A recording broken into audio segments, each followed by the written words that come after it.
certainly have been hearing from Boris Johnson. They keep saying that, that they're doing a lot. He said, I'm not going to apologise over the government's response to this. He pointed out that the Conservatives are going to plant at least 30 million more trees every year. Didn't talk about compensation, though. Are you normally predisposed to the Conservatives and Boris Johnson? What did you make of that response? Yes, I certainly am. But, if one puts oneself into the position of those who have been made homeless, who've lost their businesses, what I think they're looking for is immediate help and a loan that would help them restore their homes or their businesses would be a practical and immediate way of helping those who in other ways are helpless. Okay, through no fault of their own. Stay with us. William Snowden is calling us from Ilkley in Yorkshire. Hi, William.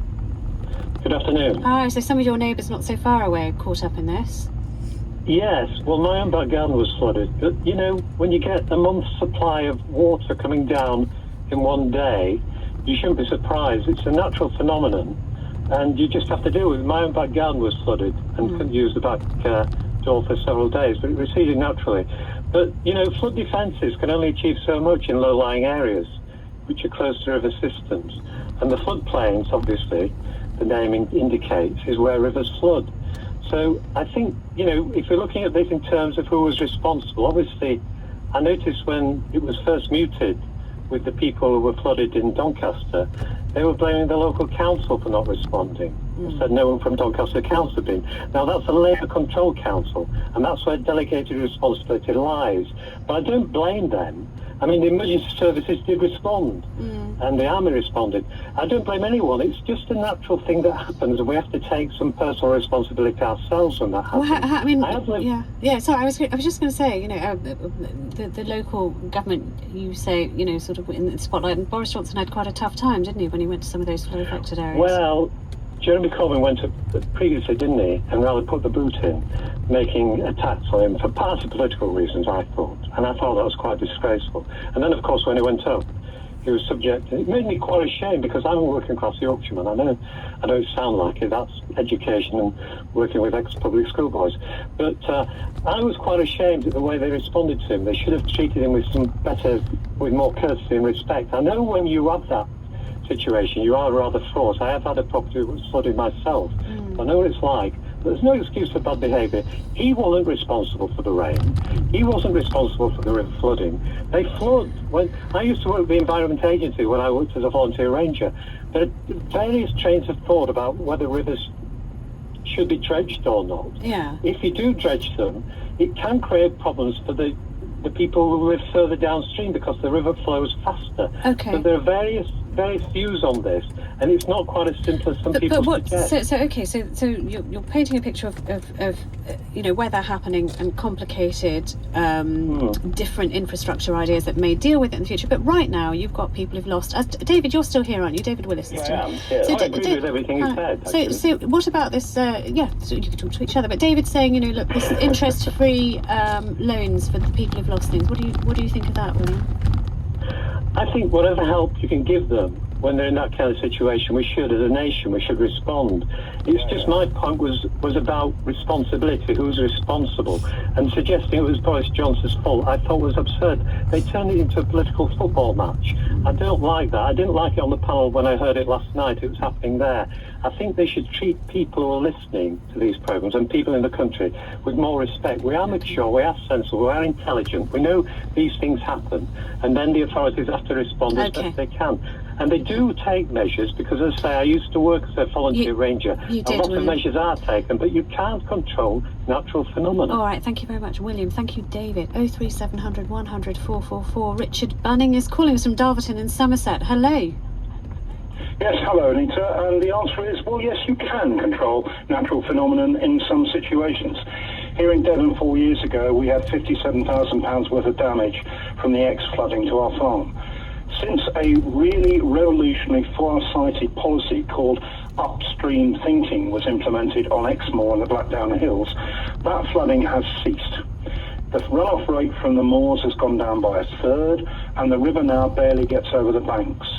this project is designed to keep water in the hills rather than let it run off. And of course, those hills were drained by the Victorians, who rather like their shooting, and also to graze more animals up there.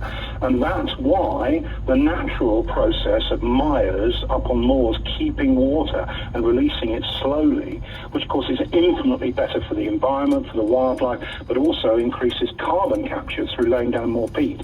That is the sort of thing that is needed in all of this. And the huge schemes to build concrete walls all the way down to Exeter have been large been scrapped because they're not needed.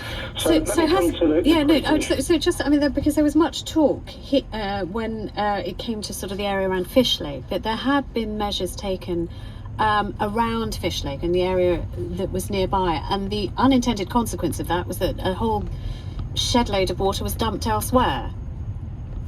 Well, that may well be the case. If you build a concrete wall, the water won't come over the wall. It will go downstream until it does come over.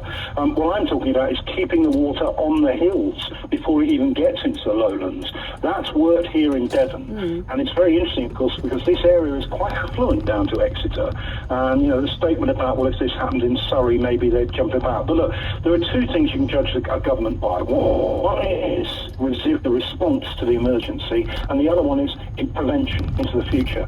I cannot see how anybody can say that cutting the emergency services and the Environment Agency and all the local authorities in the north of England by 40-50%, that clearly reduces their resilience ability, and that's why a battalion of the army have to be deployed, because there aren't the fire personnel, there aren't the Environment Agency personnel to do the job that should be done anymore, because they've cut the workforce.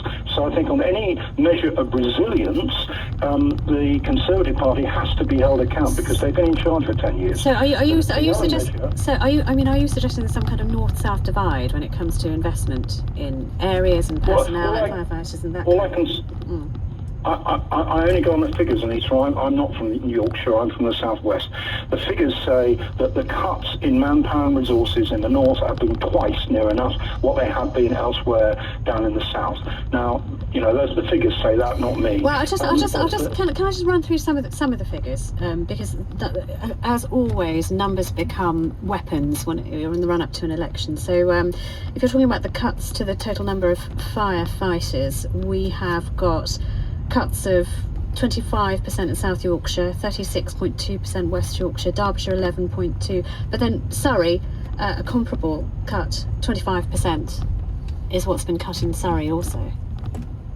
Yes, but you see, that's just the fire service. If you look at local government finance, and in terms of the amount of money that's been reduced, not only have they cut the overall figure, but they've altered the rate support grant settlement, which is far more favourable to southern, more affluent areas than it is to the northern ones. I mean, the figures are there. But I think the other thing I would say is prevention. You know, prevention is the other big criteria you have to judge people by. And certainly, over a considerable period of time, the amount of money going into flood prevention has been reduced, and certainly the innovative approach like upstream thinking that tries to keep the water up in the hills much longer. Thank you. That's only happened down here, okay. nowhere else. Thank you very much, Richard. Upstream thinking. Your